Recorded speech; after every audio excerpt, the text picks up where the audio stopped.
I'm Errol Lewis. As we've been reporting here at New York One, the Bronx is seeing some of the highest rates of positive tests for coronavirus and high rates of hospitalization. One of the places that's being overwhelmed with patients is St. Barnabas Hospital in the Bronx. Joining me now for a look at how things are going on the front lines is Dr. Bobby Chiong. He's the chair of the Department of Radiology at St. Barnabas. Dr. Chiong, thank you for spending some time with us. Thank you for having me. Much appreciated.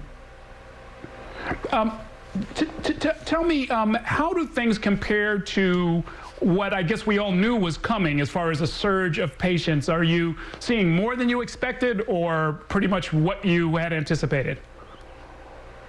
So the peak for New York City was predicted to be this week, and it's about what we expected. The kind of ICU capacity, we've doubled here at St. Barnabas. We've tripled our ventilator capacity.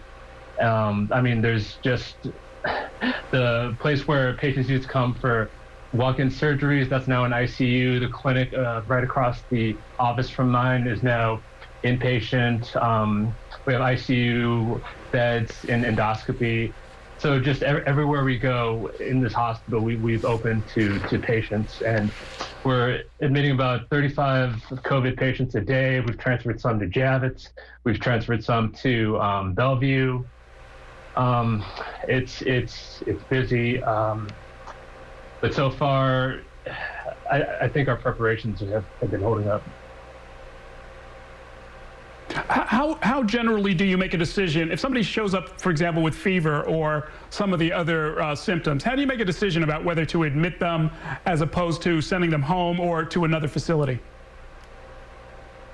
So that's a question I get asked a lot, just from patients and just from people in the community. So a lot of people are getting fevers, body aches, chills, coughing, shortness of breath. Generally, it's the shortness of breath that's going to get you into the hospital. What we want to prevent is the disease mostly is fatal from not being able to exchange oxygen through the lungs. So, we'll send the coronavirus test, we'll do pulse oximetry, and based on that pulse oximetry, that's generally the thing that kind of either gets you into the hospital, or if you're able to tolerate that, then that'll get you sent home. And then once you come into the hospital, the kind of major branch point there is whether you're on a ventilator, and I hope it's well known now that ventilators are at a premium, and we've been asking all over the country to get ventilators to New York. So based on your oxygen levels, that either gets you a ventilator, or if you don't need one, then you don't need one.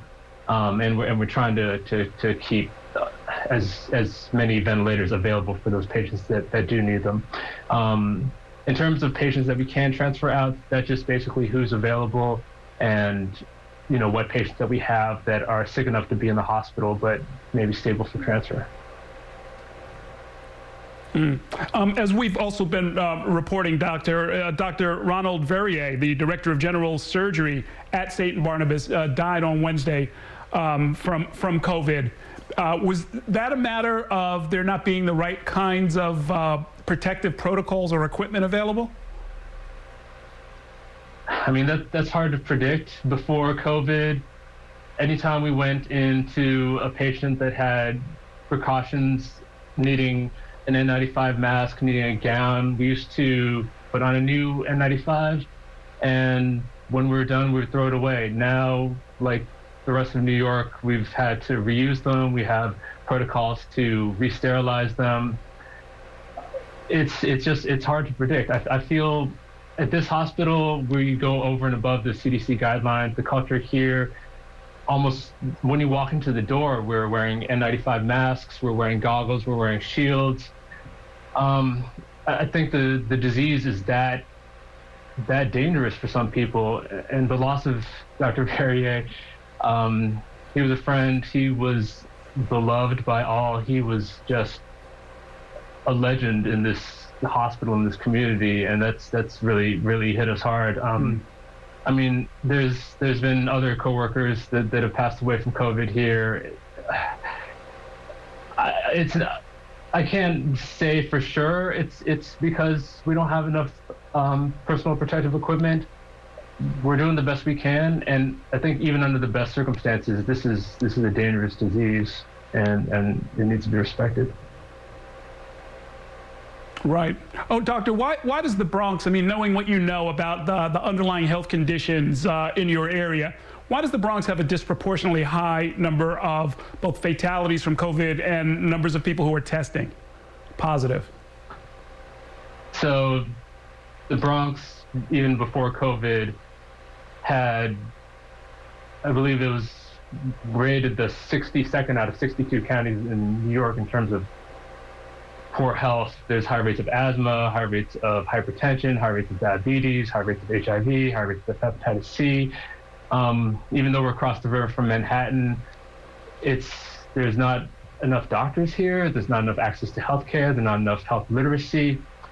You know, I live in Manhattan. I work in the Bronx, and the Bronx, people here, they need to work. They need to get on the train. The trains have been not running enough to maintain social distancing. I know a lot of people in this community have to go take the train to work, so that I'm sure has contributed.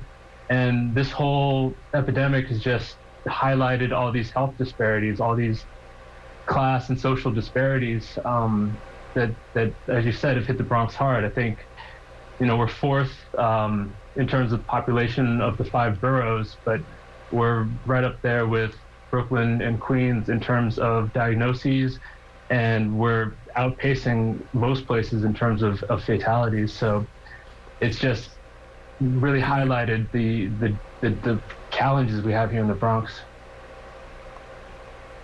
Yeah, well, absolutely, and we'll have a discussion at a future date, I promise you, about ways to deal with some of those underlying problems, so that people don't just get struck down when we can no longer avoid the inequities that have put them in such a precarious position in the first place. Dr. Chiong, thank you for spending some time, and we wish the best of luck to you and your colleagues. All right, thank you so much. Appreciate it.